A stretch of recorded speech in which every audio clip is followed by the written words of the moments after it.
I just really wanted to call attention to this because I love the Gray Zone and I love Aaron Mete and his work. So um, his show on their network called Pushback just recently did a piece on the sanctions against Iran and what that's really doing in the midst of COVID-19 crisis. And it was announced on the 19th that we've intensified those sanctions. So that's preventing a lot of very necessary medical supplies from making it into Iran. It's also happening in Venezuela. These sanctions are continuing there as well. And this is ultimately, I think it can be considered a form of murder. It can be considered a form of genocide. You know, that the United States is wasting no opportunity to put their thumb on the people of Iran and the people of Venezuela. And they'll turn around and point to it as a failed state and reason why we have to, change their leadership and install a compliant government to make things easier for our quest to secure good oil prices. That's, I mean, ultimately what we're talking about, what we're dealing with. It's a good little video that Aaron Mete does, and he has what's her name? It says in the article there. Hold on, I'll pull it up. Asal Rad of the National Iranian American Council discusses some of the death toll that has already happened and will continue to happen.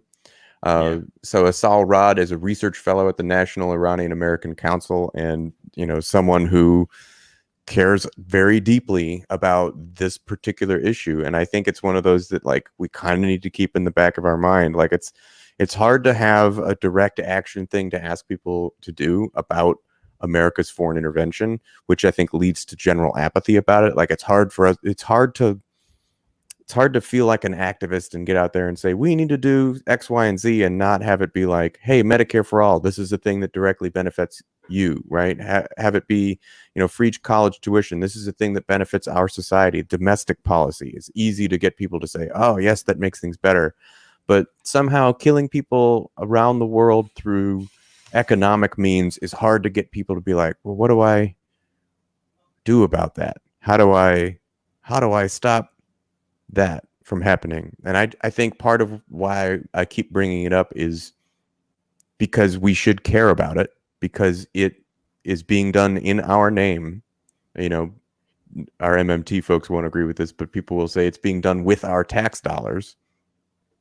But essentially, it's being done in our name, and we need to be outraged about it. And it fits into the systems that keep us perpetually down domestically as well. I always talk about how everything is intertwined, and the U.S. dollar is intertwined with natural resources like petroleum and natural gas, and our military expenditures and our military positions in the Middle East are the same, and our methods of economic warfare are aligned as well. These are all interconnected pieces of the American geopolitical system, and it's hard to attack one while ignoring the other. So I really want to keep this in the forefront of people's minds, that we are actively committing the modern day version of siege warfare in Iran and Venezuela.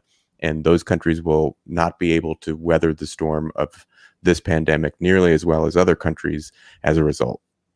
Okay, so here's, again, I always keep saying this in a show, but hey, someday the U.S. is going to need help. And the rest of the international community may not be keen on helping us because of how we treated other countries. But let's look at one country in particular that actually has stepped up to help out a first world nation that's under U.S. sanctions, and that is Cuba. Cuban doctors have recently flown into Italy to help out the medical staff there. That's humanity at its finest. They're looking past borders. They're looking past politics or however their country's history or interactions with each other. They're out there helping out people because this is a global pandemic. I'm going to say this again one more time. This is a global pandemic. And right now, we don't have the luxury to have this contamination even spread even worse, or even, God forbid, mutate into something far more virulent because, I don't know, we're currently enemies with one country or another. This virus doesn't care what you believe in. It doesn't care about your politics. It doesn't care which God you worship. It doesn't care about the color of your skin or your identity. It just doesn't care. And the very fact that the United States is continuing these sanctions towards Iran should show you how barbaric our current system is, how barbaric our involvement in the Middle East and Southeast Asia and all over around the world is. I mean, this is not the actions of a democracy. This is the actions of an empire that's based on absolute power and no responsibility. And at the end of the day, who's responsible for it? Yes, our government, but to us, we the American citizens. Because I'm just going to say this.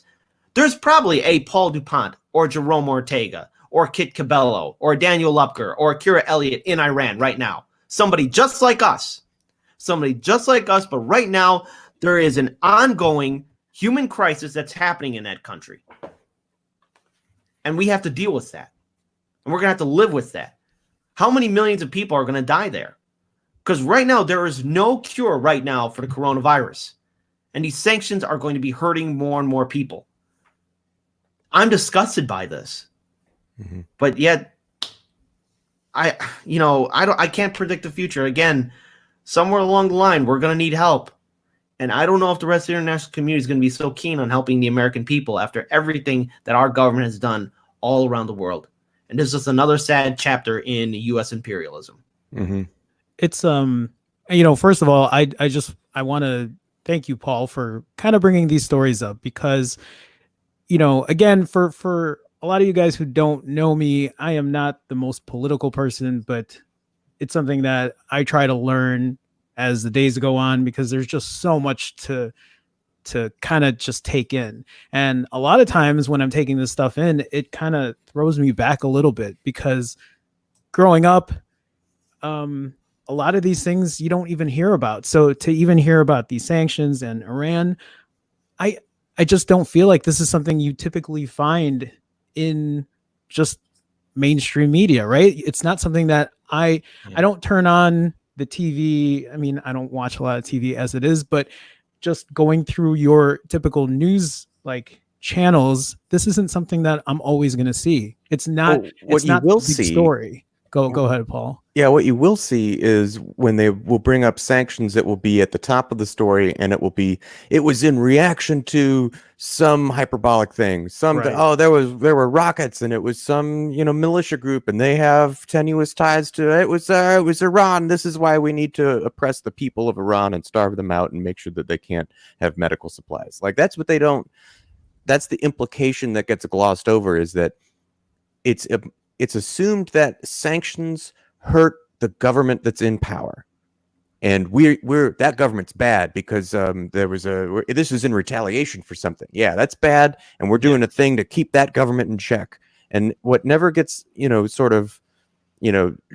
light shined on it is the fact that those sanctions more or less hurt the people of the country, and we hope that it hurts the people of the country so the country can protest, and then we look at the protest and see they hate their government. That's why we need to. That's so crazy. So crazy that they can like manipulate that narrative, All right, so it'll get one story, it'll get a passing story, but that important piece is glossed over. This is modern day siege warfare, and in all likelihood should be considered, and probably is by some people considered, an international war crime. So I'm just going to end this with a final note. Remember, people, at one point in Iran's early history, especially in the 1950s, they actually had a democracy. They actually had a government, a national government. The reason why that national government doesn't exist anymore, the reason why it's gone, is because that government would not bow their heads to the fossil fuel industries in the United States and in Great Britain. So the United States and Great Britain did a coup and removed that government and placed in power the Shah. A dictator who basically worked at behest of the oil industries in Iran, the American and British oil industries that were there, until eventually he was kicked out by the Ayatollah and the religious uprising that happened there. All this could have been avoided, but because the fossil fuel industry had to be greedy, we now have a country that is right now still at the mercy of U.S. imperialism. And this is another sad chapter.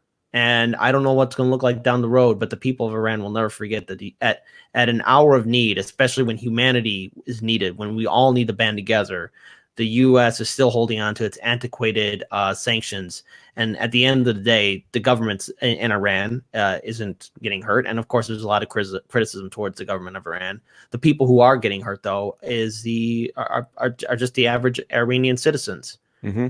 And I do hope that they are able to recover from this. But my question is, can we as a people really recover from this, knowing that we're still allowing innocent civilians to die? So, yeah, it's gross. Well, all right. Can we recover from it? Because people are showing that their capacity for apathy is, should we recover from it? We should get out there and say, hey, we should stop doing this. Hey, government, stop doing this. I mean, Medea Benjamin, man, she's a hero, right? Yes, Getting out there and telling it, speaking truth to power very publicly.